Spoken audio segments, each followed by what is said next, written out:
Welcome to the Leaders Brief by EgoBomb. Today we will be looking into the normalization of work from home culture due to the COVID pandemic, Huawei's role in standard setting committee for 5G technology, and the future of core rights in Poland as it prepares for another term of its far-right government. Well, it's great if you have a job that you can stay at your house and do it through digital meetings, and even some of your social activities. I do video calls with lots of friends. I have friends in Europe that who knows when I'll see them, but we schedule regular calls to talk.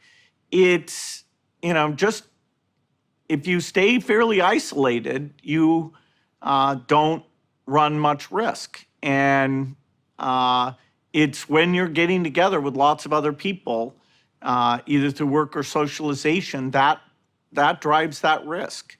And particularly in these communities where you have increased cases, even though it's not going to be mandated, hopefully the mobility numbers will show people responding and minimizing those kind of out-of-the-house contacts. Bill Gates had replied to a question in a TED interview recently. While the race to create the COVID vaccine is on, and the world may soon be immune to the virus threat, the pandemic has accelerated the use of the internet for business and personal communication. In a fast declining global economy caused by the lockdown of companies, firms are experimenting with alternate ways to increase productivity with remote employees. Downloads of video sharing applications and streaming software have skyrocketed since March.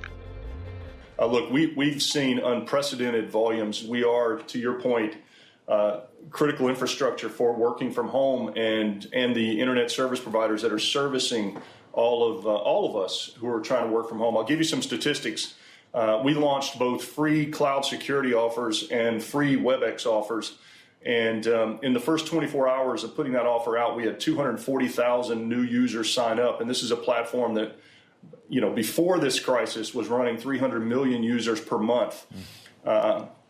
We are now we're doing 4.5 million meetings a day. That doesn't even include one-on-ones that are occurring on the platform.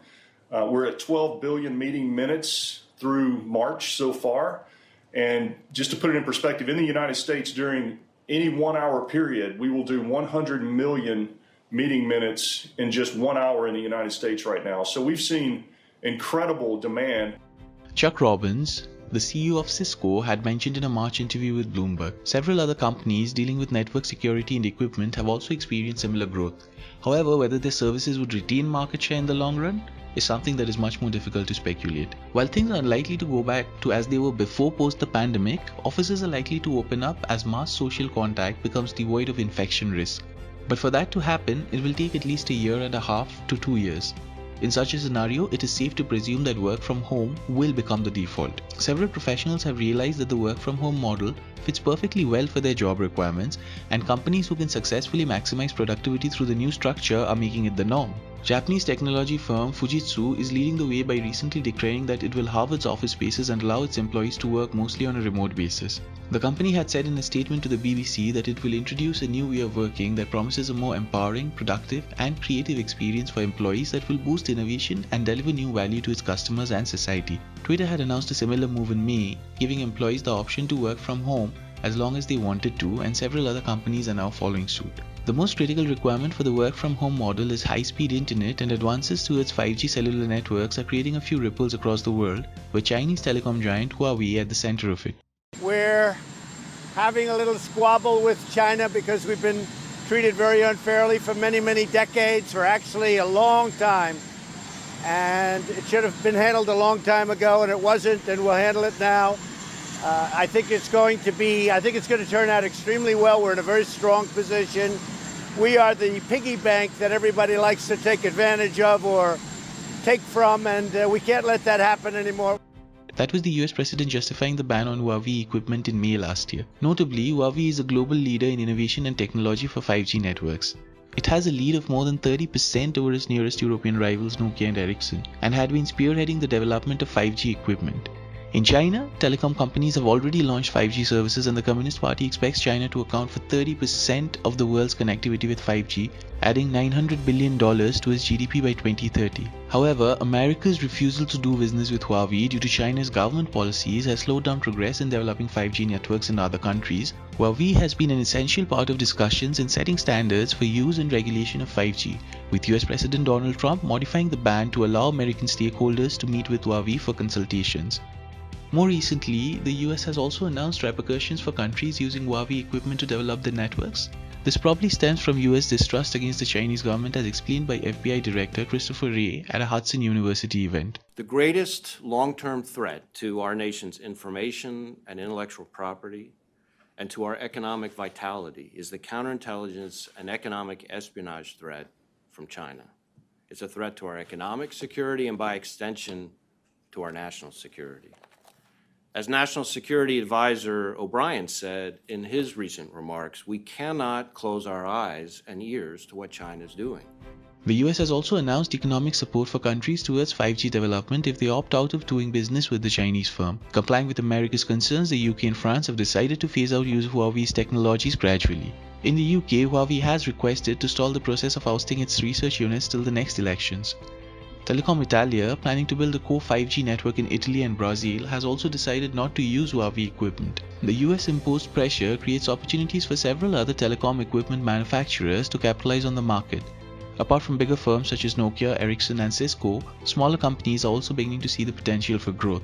In Japan, telecom giants NEC and NTT joined hands to develop wireless telecommunication technology and global marketing of 5G. In India, with the world's fastest growing internet user base, Reliance Jio has roped in a $97.1 million investment from Qualcomm for its digital platforms.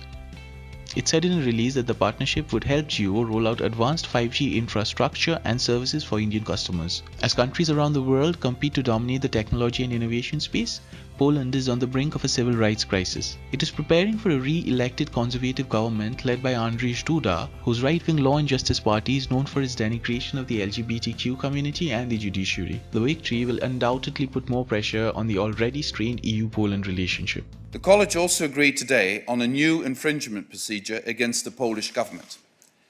The Polish authorities adopted a new law on the Supreme Court in December 2017, which, among other things, established a completely new disciplinary regime for judges.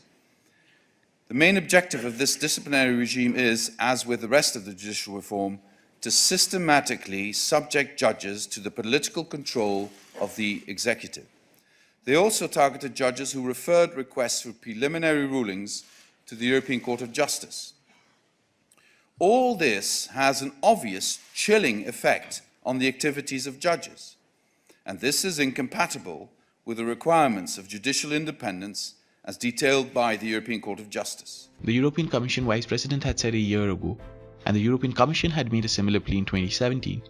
A recent EU case on Poland over judicial reform was the fourth time Brussels has taken legal recourse. EU member states have also said Poland deserves less global aid due to its rights policies. Duda's re-election only means more trouble for EU-Poland relations, and Warsaw may tilt towards Asia for financial support and infrastructural development. However, whether Poland will choose to find a way out of the European Union is a matter of more discussion and talks. For now, the Law and Justice Party will continue to spearhead its conservationist policies over Warsaw.